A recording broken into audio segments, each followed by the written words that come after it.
From Illinois Public Media News, this is 217 Today. I'm Farrah Anderson. It's Friday, March 29th. Coming up, we'll learn more about a new initiative at the University of Illinois that aims to embed arts into all aspects of research and campus life. That story in just a few minutes. But first, these headlines. Religious leaders gathered the community yesterday to pray and grieve for the victims in Wednesday's stabbing spree in Rockford that left 4 dead. Maria Gardner-Lara has more. Madeline Encinas attended the vigil with her brothers. It's just really devastating. You hear it happens so close to us, like you hear bad things happening all over town, but when it's right next to you, it feels a lot different. The victims are 15-year-old Jenna Newcomb, 63-year-old Ramona Schubach, her son, 23-year-old Jacob Schubach, and 49-year-old Jay Larson. Several others were hospitalized. The suspect is in custody. This marks a difficult week for the city. On Sunday, 18-year-old Jason Jenkins was killed when he was stabbed while working at Walmart. Community leaders emphasize that in a time of mourning, it's okay to seek out support. I'm Maria Gardner-Lara. Reproductive and digital rights groups are calling on Walgreens and CVS to protect patients' health data. Mawa Iqbal has more. A coalition of more than 20 groups sent a letter to the two pharmacy giants urging them to stop sharing medical information with law enforcement agencies without a warrant or patient consent.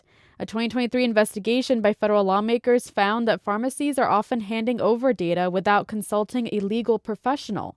The coalition says data privacy is especially important now, as Walgreens and CVS start to dispense mifepristone, which induces abortions. In a statement to WBEZ, a CVS spokesperson says their cooperation with law enforcement is consistent with the federal health privacy law, HIPAA.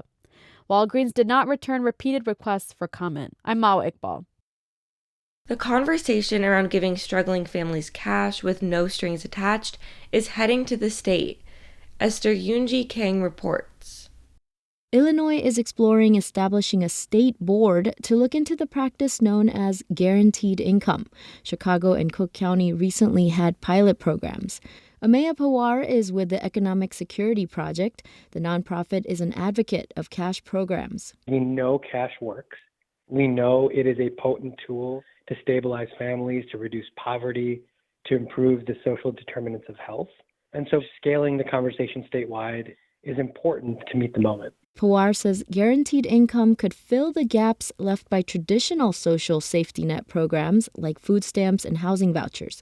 Esther Yoonji Kang, WBEZ News. According to the Champaign County Clerk's Office, hundreds voted non-committed during the March 19th primary election. IPM's May Antar has more. Primary voters across the country have chosen non-committed as a protest against President Biden not calling for a ceasefire in Gaza. It also impacted Illinois Democratic Congresswoman Nikki Budzinski. Dua al-Dasuki is a local Palestinian American. She says she couldn't in good conscience vote for Budzinski. I can't speak to myself as a Palestinian who has seen her unwavering support and still calling that what Israel is doing right now, self-defense.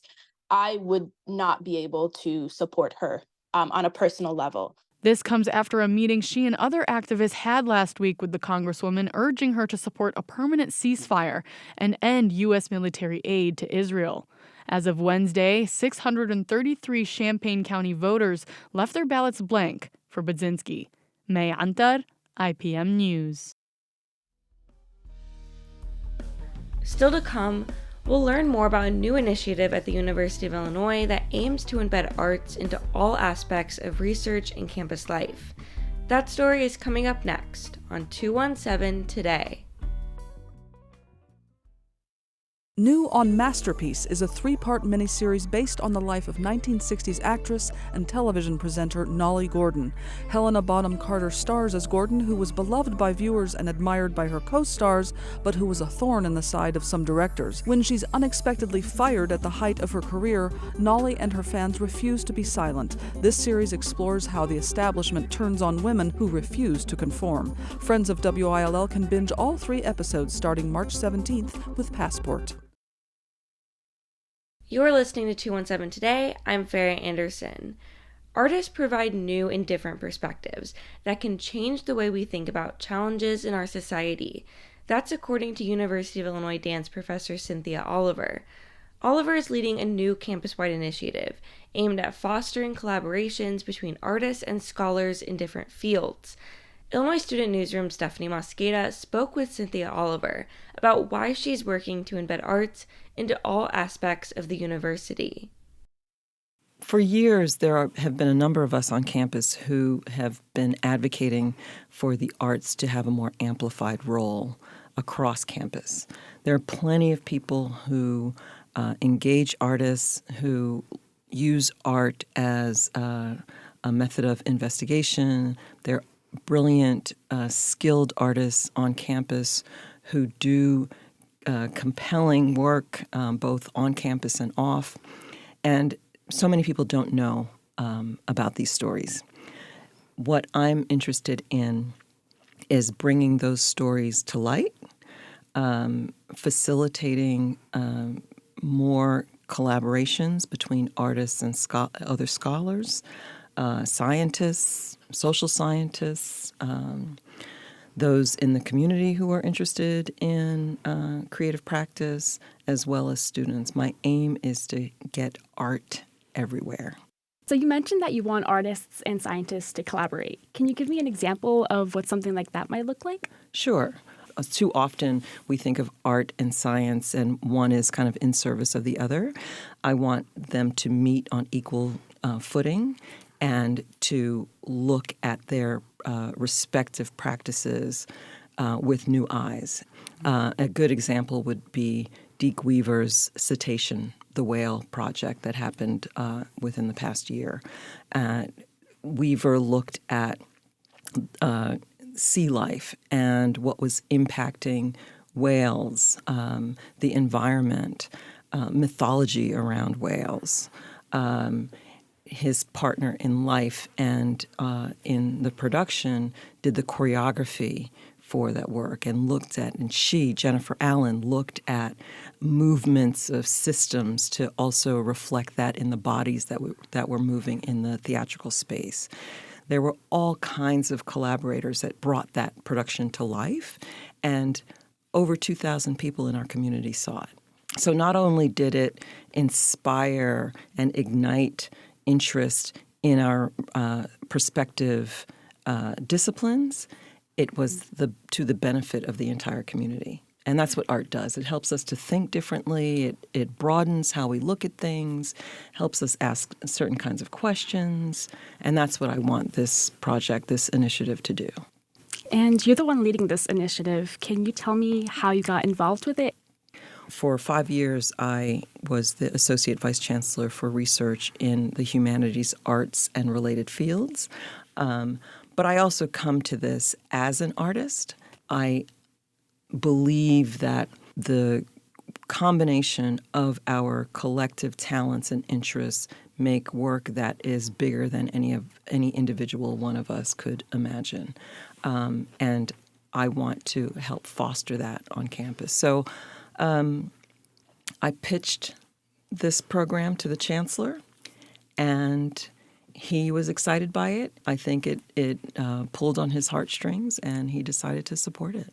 But also a considerable number of the artists in FAA have served on committees and have helped us push these ideas and plans through.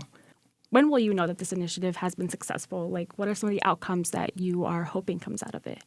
My pie in the sky dream is that every student walking into the doors of the University of Illinois Urbana-Champaign has a creative experience before they leave. That would be amazing.